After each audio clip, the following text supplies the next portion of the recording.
ഇക്വേഷൻ്റെ ഒരു പുതിയൊരു അലാറം സിസ്റ്റമാണ്, പാനിക് അലാറം സിസ്റ്റമാണ്. അതായത് നമുക്കിപ്പോൾ ഒരു പാർക്കിംഗ് ഏരിയ അല്ലെങ്കിൽ ഒരു വലിയൊരു കോമ്പൗണ്ടിൽ പെട്ടെന്ന് നമുക്കൊരു ഹെൽപ്പ് ആവശ്യമായിട്ട് വരികയാണ്.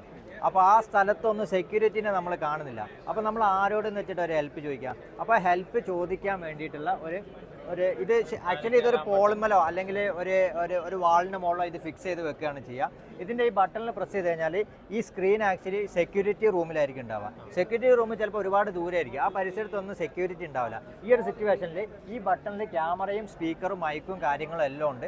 അപ്പോൾ നമ്മൾ ഈ ബട്ടൺ പ്രസ് ചെയ്ത് കഴിഞ്ഞാൽ സെക്യൂരിറ്റി റൂമിലെ കോളിംഗ് യൂണിറ്റിലോട്ട് കോൾ വരും. അപ്പോൾ നമുക്ക് നമ്മളുടെ ഹെൽപ്പും കാര്യങ്ങളൊക്കെ ഇതിൽ ചോദിച്ചിട്ട് കോൾ ആൻസർ ചെയ്ത് കഴിഞ്ഞാൽ സെക്യൂരിറ്റി എന്ത് ചെയ്യും, ഈ ആളുമായിട്ട് ഇവിടെ ഇതിൻ്റെ മുമ്പിൽ നിൽക്കുന്ന ആളുമായിട്ട് നമുക്ക് കമ്മ്യൂണിക്കേറ്റ് ചെയ്യാൻ പറ്റും. ഇതിൻ്റെ വയറിംഗ് എന്ന് പറയുന്നത് ഈ ഒരു സ്ക്രീനും ഈ ഒരു എമർജൻസി പാനിക് അലാം സിസ്റ്റമായിട്ട് ഡയറക്റ്റ് വയറിംഗ് വേണമെന്നില്ല. നിയർലി ഉള്ള നെറ്റ്വർക്ക് ജംഗ്ഷൻ ഏതാണോ ആ നെറ്റ്വർക്ക് ജംഗ്ഷനായിട്ടാണ് ഇതിനെ കേബിളിംഗ് ചെയ്യുക. അതായത് നമുക്ക് കംപ്ലീറ്റ്ലി ന്യൂ വയറിംഗ് ചെയ്യേണ്ട ആവശ്യമില്ല. എക്സിസ്റ്റിംഗ് നെറ്റ്വർക്ക് വയറിംഗ് എവിടെയാണുള്ളത് അതുമായിട്ട് നമുക്ക് ഇൻ്റഗ്രേറ്റ് ചെയ്ത് കഴിഞ്ഞാൽ ഇത് പോസിബിൾ ആവുന്നതാണ്.